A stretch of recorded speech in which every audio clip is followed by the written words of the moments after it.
What is up, YouTube? Welcome to PanFro Games. In today's video, we get a bunch of brand new screenshots for the upcoming Teal Mask DLC.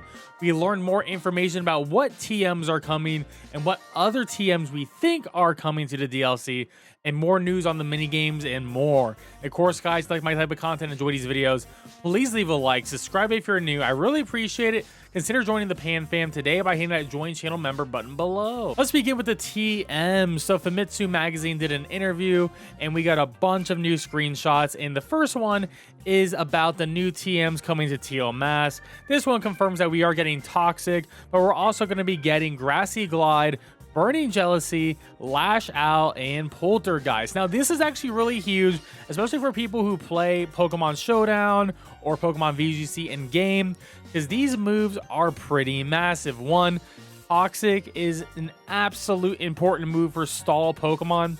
The question is, what Pokemon is going to be getting Toxic right now? We don't know, but that's going to be really big for singles play. Now, Grassy Glide is finally coming back, meaning Rillaboom, who's an absolute threat, who's a top 5 Pokemon right now in VGC, will be getting its signature move again. And the big thing about Grassy Glide is they did nerf it by 10. So before it used to be 70, now it's 60. So it's less good.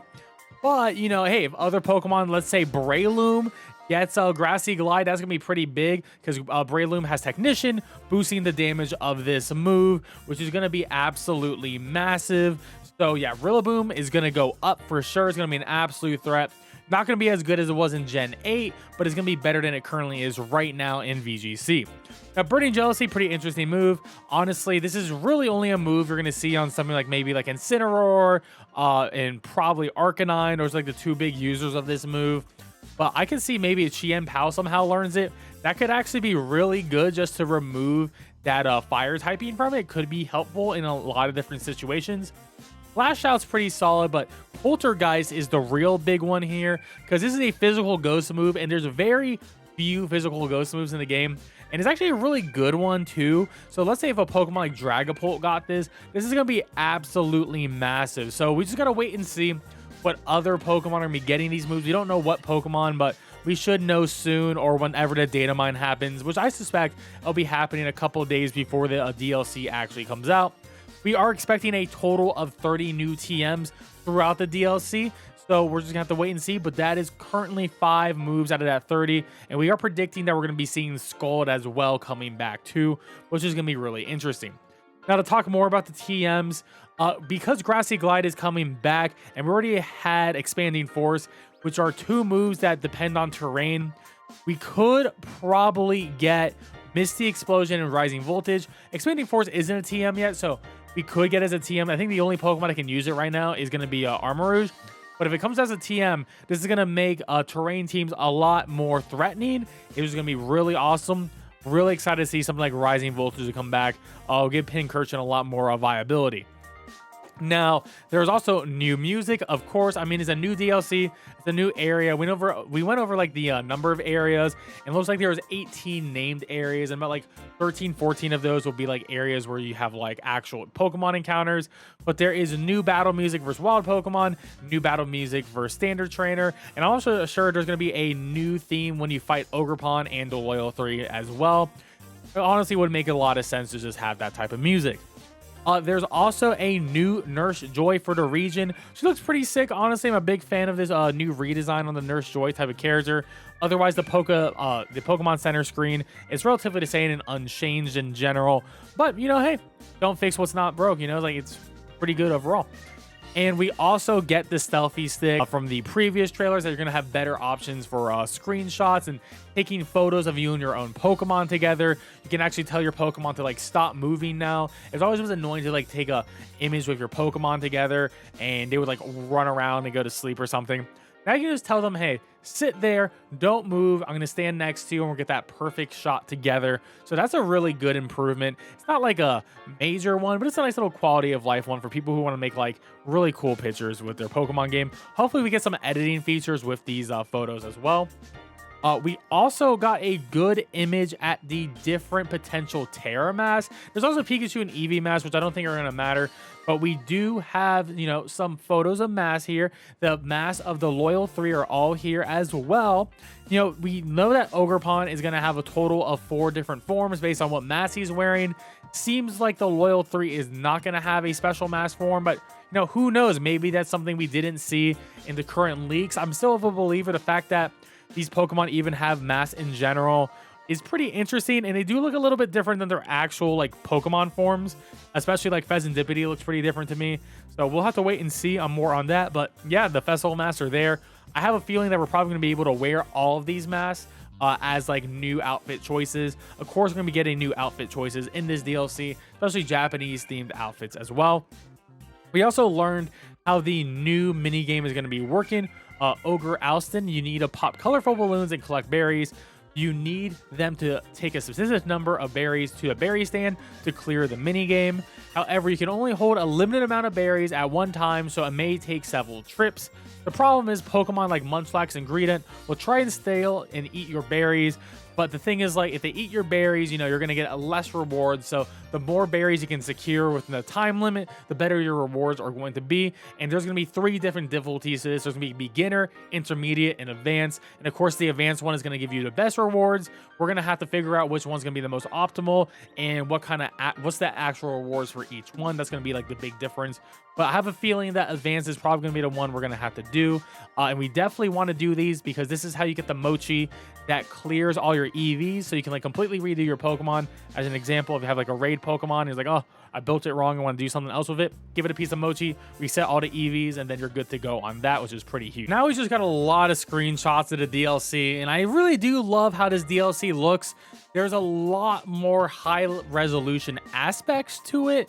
And I don't know if these are direct feed screenshots or not, but it does look really good. I like the density of the general areas, like this first screenshot with the Magikarp Garden. This looks very nice. This is probably within the town area. And we can also see on the mini-map, but yes, there are Pokemon centers that you can fly to. And yes, Terra raids will be found in the DLC.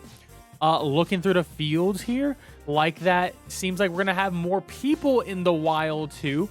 Wonder if this is a potential trainer. This is right outside of the town though. You can see a Terra raid all the way in the background as well. And we got some Pokemon hanging out too, some Yamas in the rice fields too.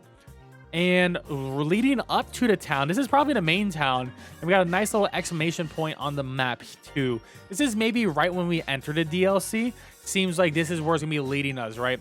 Maybe we won't start directly in the main town and we're gonna have to like walk towards it, but I'm sure we can actually probably explore the area around the DLC before we even start the main quest. I mean, assuming this DLC has the same amount of freedom that the main story has, you can probably do anything in whatever order you want, as long as, you know, they happen in essential order. And oh, we got some nice little, you know, a lot more density with this shop. This is potentially a shop where you can buy new ingredients as well for sandwiches. I imagine there's gonna be new ingredients and old ingredients, and we're gonna be able to combine for different sandwich effects, maybe even new effects. That would be really cool to see. I also like how they're focusing more on the photo mode here as well. We got like a little Diplin basket. We take a photo with it. That's like really cool. And, you know, seems like this is some sort of, I'm not sure. This looks like sort of like a gym type of, or like a lab. I noticed we have like a Chimecho down here, or like some sort of like Chimecho hat. That's very interesting. This is where the TMs happen. Notice how there's like a Yanma on top of here as well as the symbols. That's pretty interesting too. This is a very interesting location. This is like a Union Circle area too. We got some story stuff. Looks like, okay, so it looks like we take the bus to maybe get to this region or something like that. Looks like a Pelipper service, like a flying service. Then we get picked up by the new character here. And this seems to be like the leader of the town, and he gives us our selfie stick. Not sure what this translates to, whatever this lab area is, but he does give us the selfie stick, so that's pretty cool.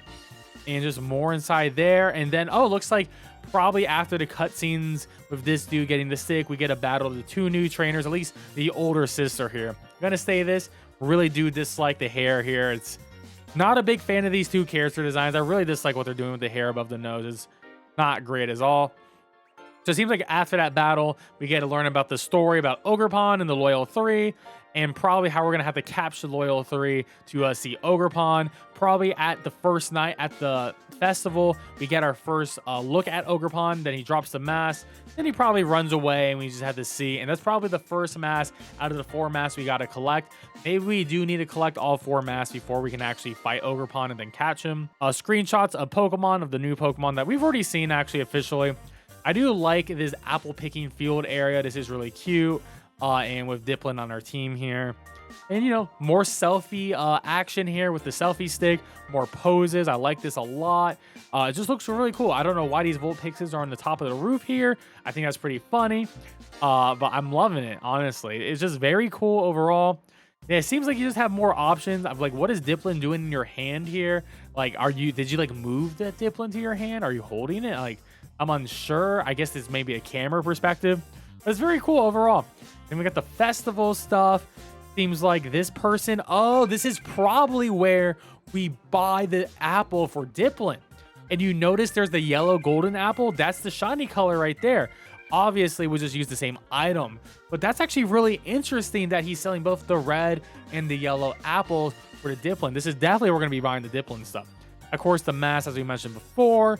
This is a mask salesman of some sort. This maybe could lead to the Mochi minigame, actually, because he is, you know, holding a mask. I mean, he's wearing a mask. Maybe that is the beginning of the Mochi minigame. Something with this Tatsuguri right here as well. And we already talked about the minigame, but here's more images of the minigame. You know, we go through the different masks, and we now know that each one of these represents Ogerpon's type. We know Ogerpon's going to have a grass mask, a water mask, a fire mask, and a rock type mask. So there is 4 different variants of Ogerpon from the leaks that we have saw already. And then the last 2 images are the menus here. So we got more clothes we can buy. I can't translate any of that, but new background right here. And we got a new menu with the Mochi item. But there we have it, guys. That is all the new information we have for the Teal Mask DLC. It is dropping next week. So stay hype. Get hype if you aren't already. And keep it tuned to this channel for more Pokemon action. Catch you guys next time. Peace out.